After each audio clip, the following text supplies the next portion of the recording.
Hi, I'm Em and welcome to this video. Today we're going to be talking about the 4 things that you need to avoid saying to somebody going through menopause or perimenopause. And these are things that have been said to me. And so the first one is really the fact that a lot of people said to me when I was expressing that I was going through an early menopause, a lot of people said to me straight away, "That's so young, you're too young. Oh, that's a bit concerning." And obviously, when it's your body and when you're going through this thing that's a bit of a shock, when somebody comments and says things like that, it really kind of like adds to, I don't know, whatever it is you're going through. It's like saying to somebody who's pregnant, "Oh, you're really big for 3 months," or "Oh, you're a bit too small for 6 months." And, there's enough going on in your mind. So when somebody says to you, "That's really early," or "That's too young," or, even if somebody doubts and says that's not possible, I really want to encourage you just to be aware when somebody tells you that they're having symptoms, when somebody tells you that maybe they are going through early menopause, that they're dealing with a lot all at once. And not just in early menopause, throughout the whole thing. So just be a little bit careful about your reaction. Rather than giving your opinion, maybe just ask questions. Maybe just kind of say, "How are you feeling?" Or, "Have you found somebody, whether that's a medical person or a naturopath? Is there something I can do to help?" Maybe ask questions rather than just hand over your opinion, because it can be painful on top of a lot of stuff that's already been dealt with. So the second thing is around weight. And this is something that, somebody who I love very much, but just commented on the fact that I'd put on a little bit of weight around my sort of hip area. And obviously at the best of time, God, as a general rule, I'd say women in general, have copped the weight stuff for so long, and there's so much pressure. I mean, there's pressure on everybody, but I think women especially, there are very unrealistic standards, just like there are with guys now, to be honest. But yeah, I think a natural part of going through menopause is that, your body is going to change shape, you're going to lose muscle. That isn't to say I'm in the rebuild now. I'm bringing it all back, and I'm going to be the strongest and fittest I've ever been. But when your body is changing, when your hormones are changing, you start to lose muscle.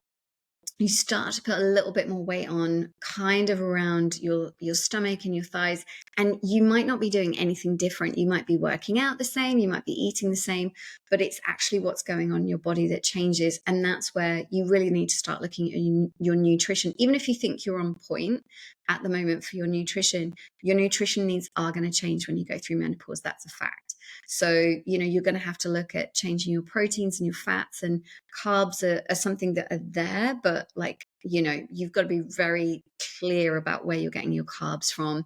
I've definitely had to massively, massively, massively cut back on any kind of like chocolate and stuff like that. It's like a weekly thing now, rather than what I was getting away with for so long. So, just avoid making comments around weight. It's you can be there and kind of go, "Do you want to come to this thing with me?" Or, "There's a great nutritionist that I know who specializes in this." Make suggestions again, but don't put somebody down when they're already going through it. The third one is, "Oh, you've gone on HRT."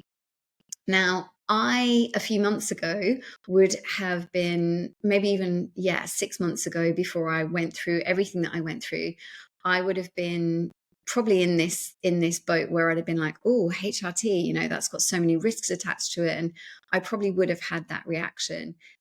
What I can say categorically is people go on HRT for different reasons.